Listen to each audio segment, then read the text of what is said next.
Bonsoir à tous. Au sommaire de ce journal, aujourd'hui 8 mars, le monde entier célèbre la Journée internationale des droits de la femme. Au Bénin, l'Institut national de la femme n'est pas resté en marge de l'événement. C'est plutôt une occasion pour sensibiliser les commerçantes du marché international de Dantokba sur les avancées en matière des droits des femmes en République du Bénin. Les détails dans ce instant. Dans la commune de Grand Popo, l'association de développement de l'arrondissement d'Agoué change de tête à la présidence. C'est désormais Jean-Aristide Adioda Atakba qui dirige l'association. Il a été élu ce dimanche à Agoué à l'issue du 3e congrès électif de l'association. C'est sur ses épaules que repose désormais le plan de développement de l'arrondissement d'Agoué.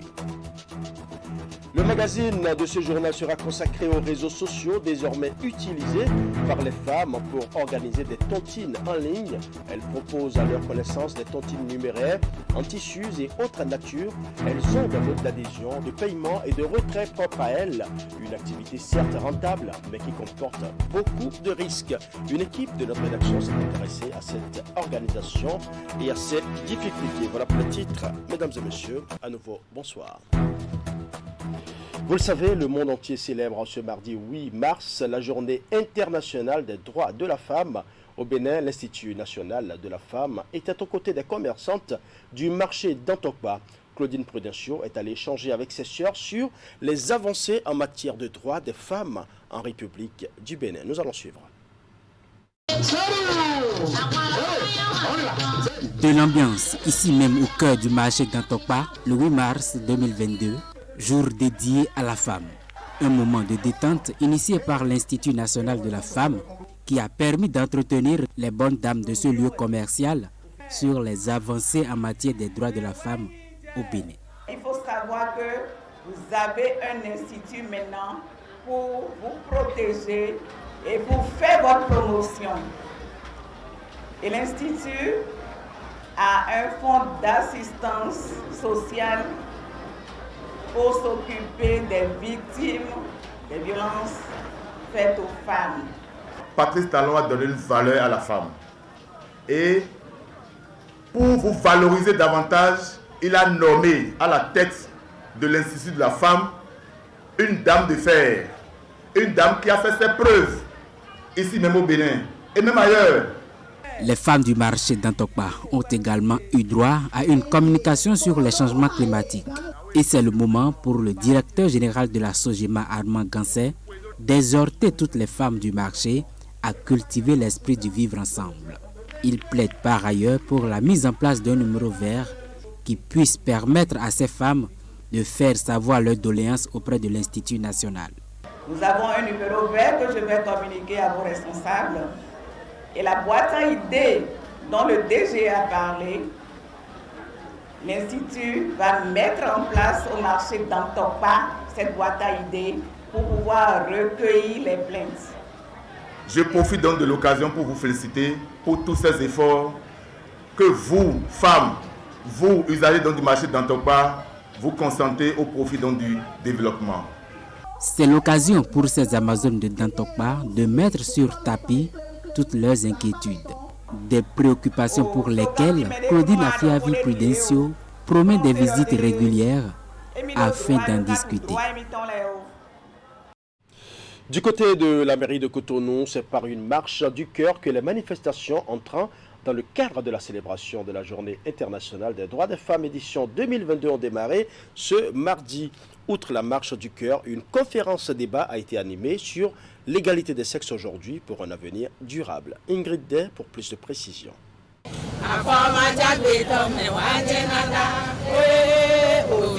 Toutes en tenue de sport, les femmes de la mairie de Cotonou se sont mobilisées très tôt ce mardi 8 mars 2022 pour participer à cette marche du cœur agrémentée par des chants et slogans.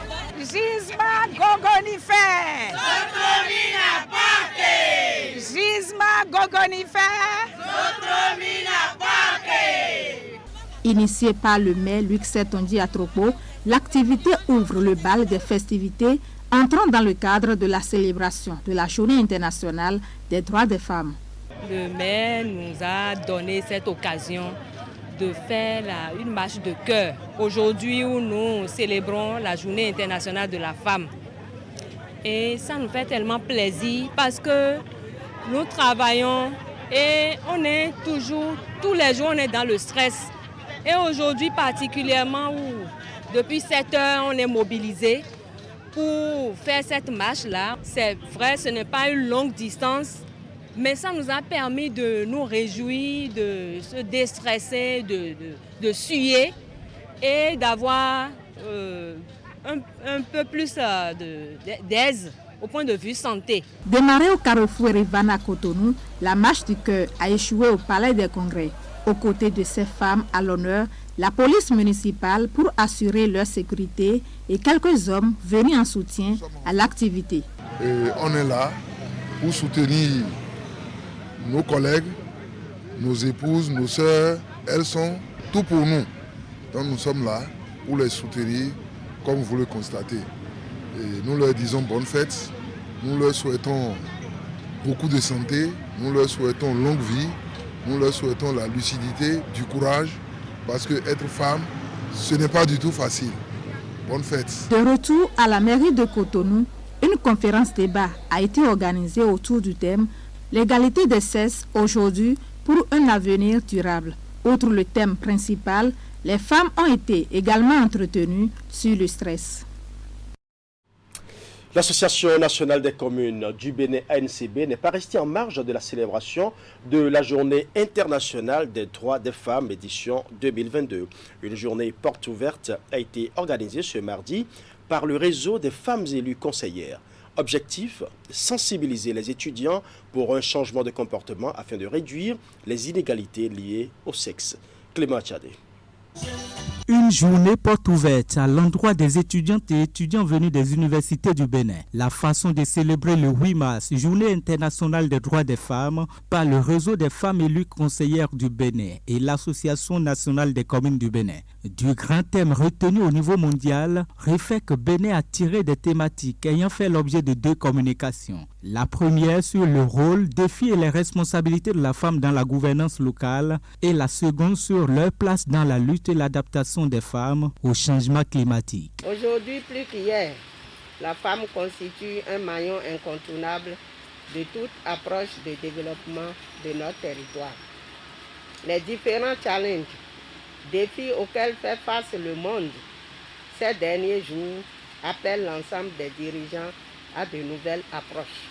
Dans un contexte où notre environnement connaît au quotidien des changements, l'intégration d'une perspective de genre dans les politiques climatiques et environnementales peut s'avérer efficace.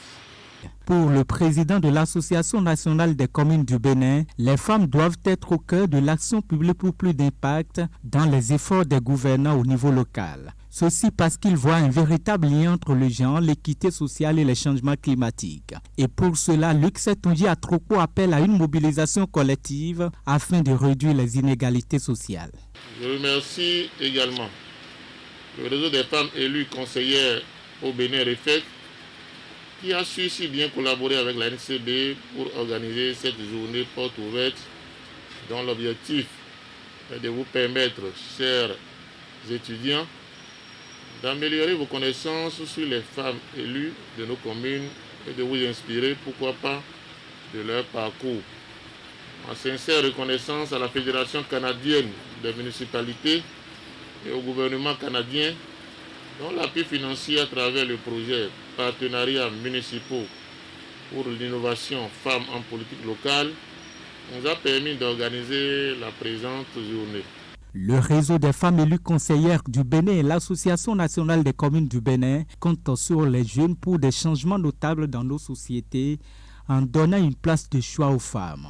Avec cette journée portes ouvertes organisée à l'occasion de cette édition de la Journée internationale de la femme, REFEC Bénin et l'ANCB célèbrent la femme autrement en mettant un accent particulier sur sa condition de vie et surtout son implication dans la gestion des affaires publiques.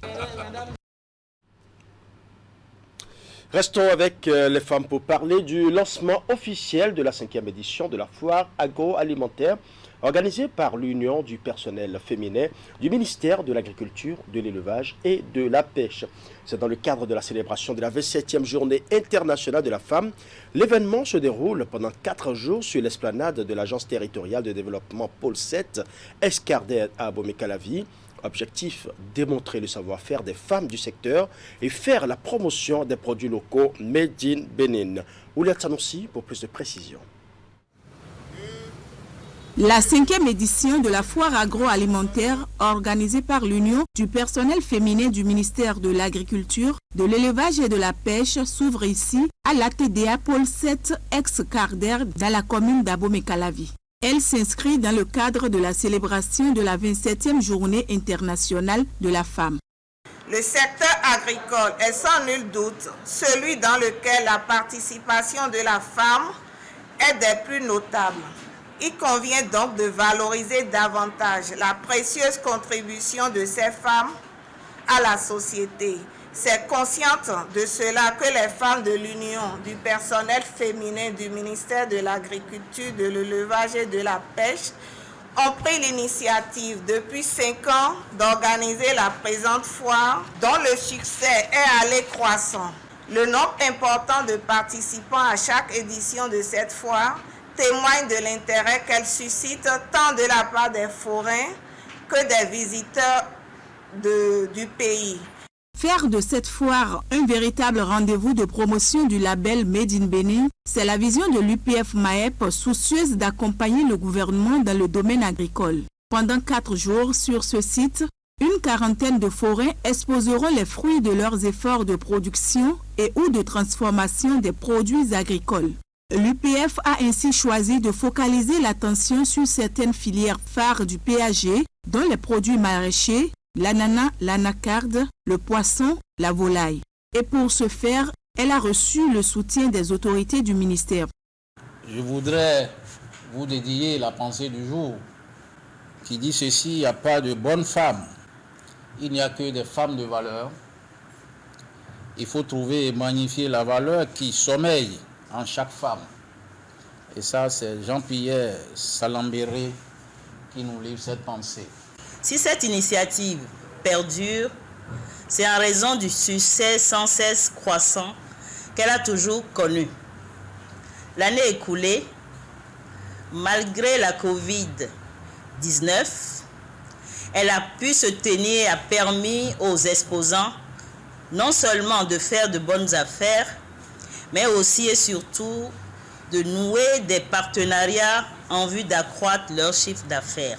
C'est pourquoi la délocalisation de la foire vers le site de l'ATDA 7, loin de constituer un handicap, devrait être une source de motivation et d'action au fin d'attirer les Béninois de toutes catégories à découvrir les fruits des efforts de nos valeureuses femmes du monde agricole. Plusieurs partenaires techniques et financiers soutiennent l'UPF dans cette initiative, notamment le PACOFID, Enabel, la GIZ et le Procar. La représentante du ministre invite par ailleurs les forains à faire preuve d'accueil, d'innovation et de détermination afin de tirer le meilleur de cette foire agroalimentaire qui prend fin vendredi prochain. Dans un tout autre registre, Jean-Aristide Adjioda Atakpa est désormais le président de l'association de développement de l'arrondissement d'Agoué. Il a été élu ce dimanche à Agoué, dans la commune de Grand Popo, à l'issue du 3e congrès électif de l'association. Voici le compte rendu de Geoffroy Messin. Les instruments et autres dispositifs nécessaires à la renaissance de la cité d'Agoué se mettent peu à peu en place. En témoigne ce 3e congrès électif de l'association de développement de l'arrondissement d'Agoué, ADA. Organisé ce dimanche 6 mars 2022, les travaux ont conduit à la mise en place d'un nouveau bureau exécutif présidé par Jean-Aristide Adjioda Atakpa. Comme ailleurs dans tout le Bénin, à chaque fin de mandat, on doit élire un nouveau bureau. Aujourd'hui, je suis élu. On parle la population de l'arrondissement d'Agoué. Peut-être ils croient en moi ou bien ils voient en moi un bâtisseur. C'est pourquoi ils m'ont élu. Bon, mon premier objectif, c'est redonner un tournus ou bien une nouvelle image et à l'arrondissement.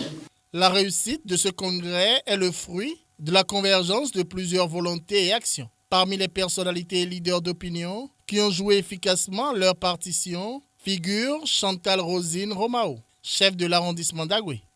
Monsieur Atakba Set, je vous remets cette clé avec beaucoup de joie, en vous souhaitant beaucoup de bonheur dans l'accomplissement du devoir de citoyen. Que cette tâche ne soit pas une tâche lourde pour vous. Soyez bénis en gardant cette clé.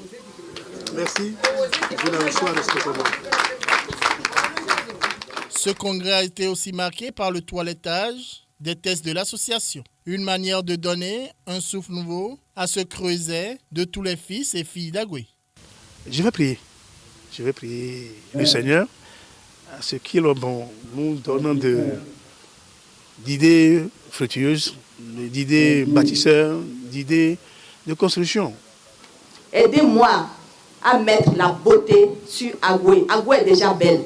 Agoué n'a pas besoin de beaucoup de choses. Nous avons la mer, nous avons le fleuve, c'est des richesses. Il ne reste que nous-mêmes, la force, la volonté de se lever et de travailler à Agoué. Nous allons l'aider à travailler et à faire décoller notre arrondissement qui peine encore à démarrer. La cité d'Agoué est un arrondissement de la commune de Grand Popo, situé dans le département du Mono. Elle est au sud-ouest du Bénin, à environ 3 km de la frontière Bénin-Togo et à 110 km de Cotonou.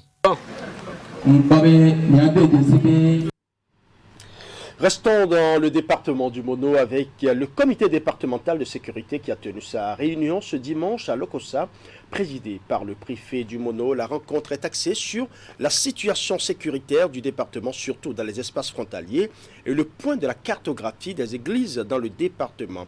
Occasion pour l'autorité de remettre des lettres de félicitations aux hommes en uniforme pour les efforts qu'ils fournissent au quotidien pour sécuriser les personnes et les biens dans le département. Geoffroy Messin. Monsieur le commissaire principal de police à Bonto Boniface et plein succès dans votre carrière. En poste depuis 8 mois à la tête du département du Mono, le préfet Bienvenu Milorin honore ici les forces de défense et de sécurité installées dans le département. À travers cette remise de lettres de félicitations, il a tenu à les encourager puis à leur demander d'aller plus loin dans la sécurisation des biens et des personnes. Je voudrais donc vous remercier pour l'effort consenti, vous encourager à faire davantage. Ce que nous venons de faire, comme je le dis, est symbolique. Ça ne vaut pas le prix du sacrifice que vous consentez. Ça ne vaut pas le prix de tout ce que vous donnez, au détriment peut-être même du bien-être de vos familles respectives, pour que les familles des autres dans le département vivent dans la quiétude, aillent et reviennent chez eux en toute tranquillité. Cette cérémonie fort simple de remise de lettres de félicitations s'est tenue dans l'après-midi de ce dimanche 6 mars 2022 dans la grande salle de conférence de la préfecture de Lokossa. Elle a servi d'hors d'œuvre à une réunion du comité départemental de sécurité CDS du département du Mono. Je voudrais vous souhaiter la bienvenue et vous remercier pour cette mobilisation permanente autour de la question de sécurité. Aujourd'hui, nous sommes dimanche. D'aucuns auraient dit qui l'eût cru que vous invitez un dimanche à 16h, que nous soyons tous aussi mobilisés. C'est l'indicateur patent que la question de la sécurité reste pour nous un chantier prioritaire dans le département du Mono. Faire davantage pour mieux faire face aux défis sécuritaires qui prévalent actuellement dans le département du Mono. C'est la mission désormais assignée à ces différents responsables et chefs d'unité en poste dans le département. Nous avons un très bon chef. De lui, nous recevons des instructions que nous mettons en œuvre, que nous appliquons, et une fois sur le terrain, avec les différentes consignes émanant de la hiérarchie que souvent nos différents directeurs nous transmettent, je crois que nous parvenons à donner de la satisfaction aux diverses populations. Donc, monsieur le préfet, les remerciements ce soir ne sont pas à nous, c'est à vous. Durant les travaux de ce CDS, les communications et échanges qui ont eu lieu ont porté sur la situation sécuritaire du département, surtout dans les espaces frontaliers et le point de la cartographie des églises dans le département. Hugues Pascal Seto, que dis-je, docteur Hugues Pascal Seto, puisque c'est son nouveau grade.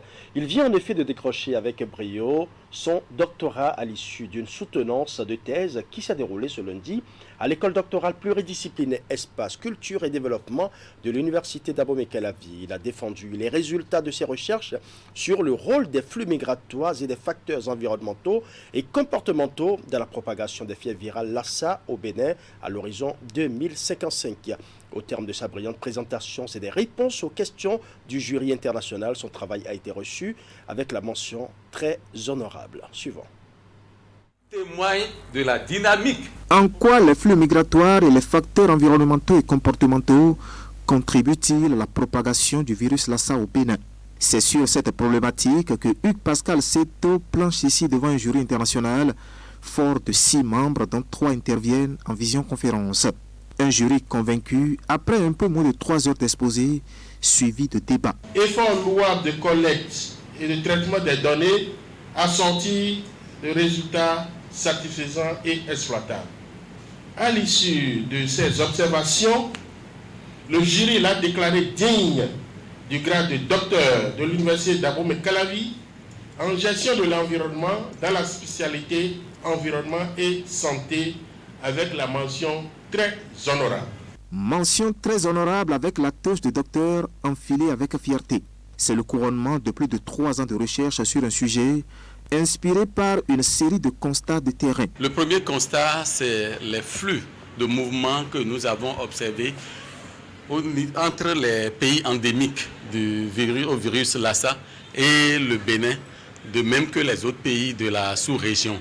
Le deuxième constat est l'inévitable interaction entre les réservoirs documentés de virus et la population.